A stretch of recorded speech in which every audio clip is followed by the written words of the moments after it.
Albert Einstein ये एक ऐसा नाम है जिसको सुनते ही हमें E=mc² थ्योरी ऑफ रिलेटिविटी और स्पेस टाइम जैसे सिद्धांत याद आ जाते हैं। एल्बर्ट आइंस्टाइन ही वो इंसान थे जिन्होंने न्यूटन के लॉ ऑफ ग्रेविटी के नियम को चुनौती देते हुए ग्रेविटी पर नई थ्योरी दी थी। इस वीडियो में हम एल्बर्ट आइंस्टाइन के ऐसे ही एक सिद्धांत के बारे में जानेंगे जो आपकी सोच को चुनौती देगा, और इस वीडियो के खत्म होने के बाद आप एल्बर्ट आइंस्टाइन के इस सिद्धांत में डूबे रहेंगे। इस यूनिवर्स के कण-कण में एक चीज विद्यमान है, वो है मोशन।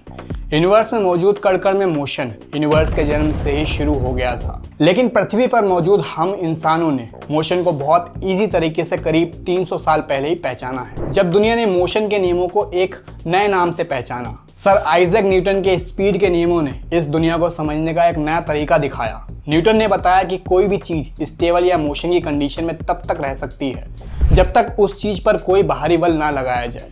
किसी भी चीज पर लगाया गया बल उसकी स्पीड को बढ़ा भी सकता है और हटा भी सकता है।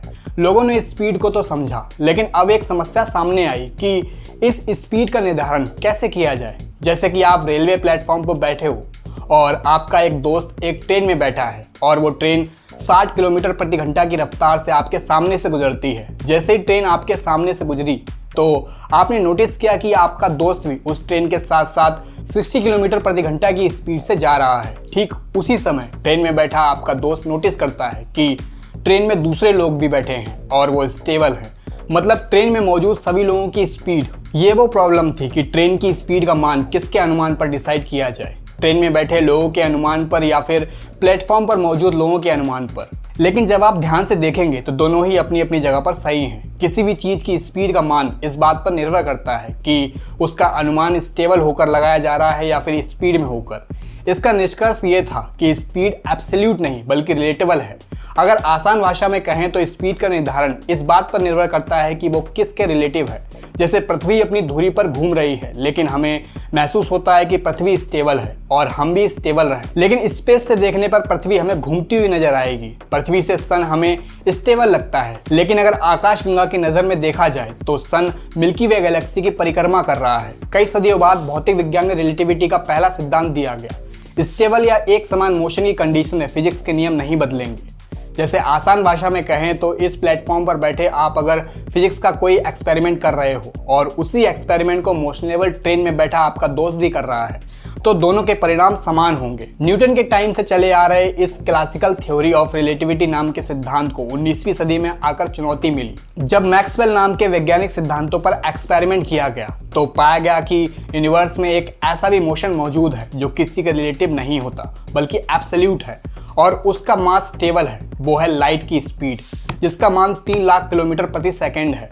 माइकलसन और मॉल्ले नाम के वैज्ञानिकों ने यह साबित किया कि लाइट की स्पीड किसी भी माध्यम पर निर्भर नहीं करती। आप चाहे लाइट की स्पीड को स्टेबल होकर देखें या फिर किसी तेज स्पीड से चलने वाली ट्रेन में बैठकर देखें, वो एब्सोल्यूट ही आएगी। आइए इसको एक एग्जांपल से समझते हैं। मान लो कि आप प्लेटफॉर्म पर बैठे हो और आपका दोस्त 60 किलोमीटर प्रति घंटा की रफ्तार से चल रही ट्रेन में बैठा है। जब आप अपने दोस्त को प्लेटफॉर्म से देखते हो तो आपने नोटिस किया कि आपका दोस्त 60 किलोमीटर प्रति घंटा की रफ्तार से जा रहा है, लेकिन मान लो कि अब आपका दोस्त ट्रेन की स्पीड की दिशा में 10 किलोमीटर प्रति घंटा की रफ्तार से दौड़ने लगता है। तो अब आपने नोटिस किया कि आपके दोस्त की स्पीड 70 किलोमीटर प्रति घंटा हो गई, क्योंकि आपके दोस्त की स्पीड उस ट्रेन की स्पीड में जुड़ गई। अब इसी को नेक्स्ट लेवल पर देखते हैं। वैसा ऐसा कभी हो तो नहीं सकता, लेकिन फिर भी मान लो कि अब ट्रेन की स्पीड लाइट की स्पीड के बराबर है। ट्रेन में जब आपका दोस्त ट्रेन की स्पीड की दिशा में है, लाइट की स्पीड से दौड़ता है, तो ऐसी कंडीशन में प्लेटफॉर्म से देखने पर आपको दोस्त की स्पीड लाइट की स्पीड की दोगुनी होनी चाहिए। लेकिन सच तो यह है कि आपको अपना दोस्त लाइट की स्पीड से जाता हुआ नजर आएगा। ये लाइट की स्पीड एब्सोल्यूट स्पीड है जो किसी पर निर्भर नहीं करती। 19वीं सदी का अंत और 20वीं सदी की शुरुआत विज्ञान की नज़र से बेहद खास है, क्योंकि ये वो दौर था जब भौतिक विज्ञान में क्रांतिकारी सिद्धांत शामिल हुए, और ये वो दौर था जिसमें एल्बर्ट आइंस्टाइन ने फिजिक्स की दुनिया में अपना योगदान दिया।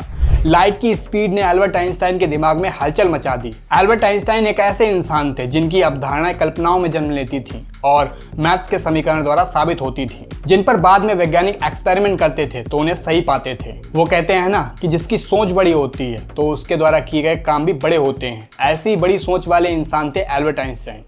एल्बर्ट आइंस्टाइन ने अपनी कल्पना की कि ऐसा क्या कारण है कि हर कंडीशन में लाइट की स्पीड हमेशा फिक्स रहती है। उन्होंने इमेजिनेशन किया कि ऐसी क्या घटना घटेगी जब वो प्रकाश की स्पीड से ट्रेवल करेंगे। कल्पना करने के साथ साथ उन्होंने स्पीड के सूत्र को भी ध्यान में रखा, speed equals to distance upon time.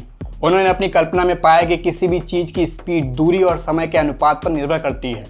अगर लाइट की स्पीड कांस्टेंट है, इसका मतलब स्पीड में कोई बदलाव नहीं हो रहा है, बल्कि दूरी और समय अपने आप को बदल रहे हैं। एल्बर्ट आइंस्टाइन ने बताया कि नेचर अपने फंडामेंटल लॉ को टूटने नहीं देता, बल्कि इनका बचाव करता है। और नेचर का ऐसा ही एक फंडामेंटल लॉ है लाइट की स्पीड, जो कि 3 लाख किलोमीटर प्रति सेकेंड है, जो किसी भी कंडीशन में नहीं बदलती।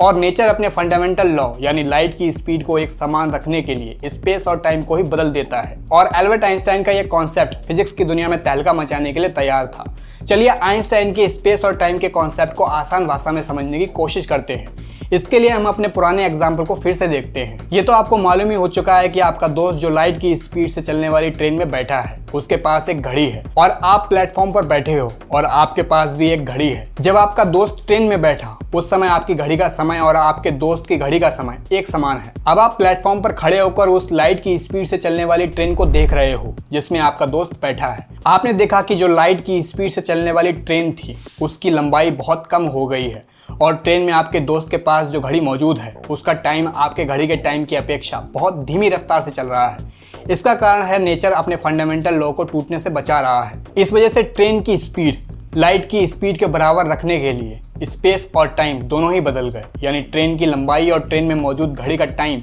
दोनों ही बदल गए। ये घटना तो आपने प्लेटफॉर्म पर खड़े होकर देखी ही, लेकिन वो दूसरी ओर जो आपका दोस्त ट्रेन में बैठा है, उसके लिए कोई भी बदलाव नहीं हुआ है। मतलब ट्रेन में बैठा आपका दोस्त ऑब्जर्व करता है कि ट्रेन की लंबाई जो पहले थी वही है और उसके पास जो घड़ी मौजूद है उसमें समय की रफ्तार में कोई बदलाव नहीं आया है।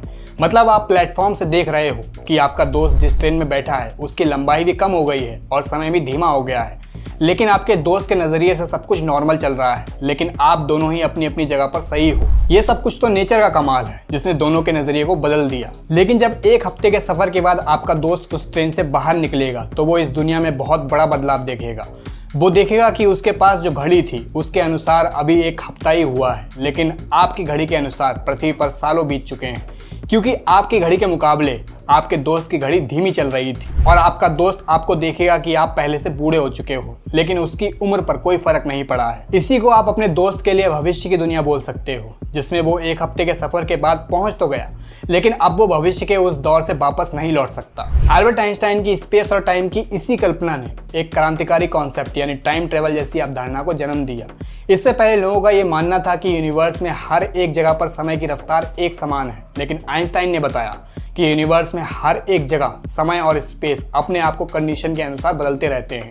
और एल्बर्ट आइंस्टाइन के स्पेस और टाइम के इस कॉन्सेप्ट को मैथमेटिकल समीकरण के आधार पर उन्होंने सिद्ध कर दिया, लेकिन इस पर एक्सपेरिमेंट करना अभी बाकी है। 1977 में नासा ने सैटेलाइट में कुछ घड़ियां लगाकर छोड़ दी जिनका समय पृथ्वी की घड़ी के अनुसार सेट किया गया था, लेकिन अंतरिक्ष में जाकर सैटेलाइट्स की घड़ियों का समय पृथ्वी पर मौजूद घड़ियों से धीमा चल रहा था। हालांकि पृथ्वी की घड़ियों और सैटेलाइट में लगी घड़ियों के समय का ये अंतर बहुत ही मामूली था, लेकिन कहीं ना कहीं इस एक्सपेरिमेंट ने एल्बर्ट आइंस्टाइन के सिद्धांत को सपोर्ट किया। हमारे इतने विकसित होने के बावजूद भी हमारे पास ऐसी टेक्नोलॉजी नहीं है जो आइंस्टाइन के सिद्धांत को साबित कर पाए, क्योंकि आइंस्टाइन के सिद्धांत को प्रत्यक्ष करने के लिए हमारे पास लाइट की स्पीड से चलने वाला स्पेसशिप होना चाहिए, जो कि हमारे पास फिलहाल अभी नहीं है। 1995 के आसपास एक क्लर्क की हैसियत से काम कर रहे इस इंसान ने अपनी स्पेशल थ्योरी ऑफ रिलेटिविटी का पेपर लिखा, लेकिन सदी के इस महान वैज्ञानिक की कल्पना यहीं नहीं रुकी। ये वो दौर था जब आइंस्टाइन ने अपनी थ्योरी ऑफ रिलेटिविटी को आगे बढ़ाते हुए एक समीकरण दिया जो हमेशा के लिए उनके नाम से जुड़ गया। जी हाँ, आप सही समझे, E=mc²। इसका मतलब किसी भी चीज के मास यानी द्रव्यमान को ऊर्जा में बदला जा सकता है और ऊर्जा को मास यानी द्रव्यमान में बदला जा सकता है। एल्बर्ट आइंस्टाइन ने बताया कि इस बीच समय कितना रिलेटिव, मतलब किसी भी चीज की स्पीड बढ़ाने पर उसका मास भी बदलेगा, वो भी चीज के आकार में बिना बदलाव के। आइंस्टाइन के इस समीकरण E=mc² के आधार पर वैज्ञानिकों ने आगे चलकर परमाणु बम बनाया। वर्ल्ड वॉर 2 के दौरान जब परमाणु बम का पहली बार इस्तेमाल हुआ तो हिरोशिमा और नागासाकी जैसे बड़े शहर का मानव अस्तित्व ही खत्म हो गया। उस समय एल्बर्ट आइंस्टाइन को अपने समीकरण E=mc² के प्रोपोनेट करने पर बड़ा दुख हुआ और उन्हें लगा कि इस समीकरण का ऐसा घातक हथियार बनाकर दुरुपयोग किया गया है। टाइम एब्सोल्यूट नहीं है, आइंस्टाइन ने यह साबित कर दिया, लेकिन उनके दिमाग में अभी भी खलबली मची हुई थी कि स्पेस और टाइम एक्सेलरेट फ्रेम में किस तरह से बर्ताव करेंगे। जैसा कि मैंने पहले ही कहा था कि जिनकी सोच बड़ी होती है उनके कारनामे भी बड़े होते हैं। एल्बर्ट आइंस्टाइन के दिमाग में मची खलबली ने अब सर आइजैक न्यूटन पर निशाना साधा। दोस्तों, न्यूटन को आइंस्टाइन ने कैसे गलत साबित किया, इसको हम थ्योरी ऑफ रिलेटिविटी की अगली वीडियो में जानेंगे। साथ ही जानेंगे कि ग्रेविटी समय को धीमा कैसे कर देती है।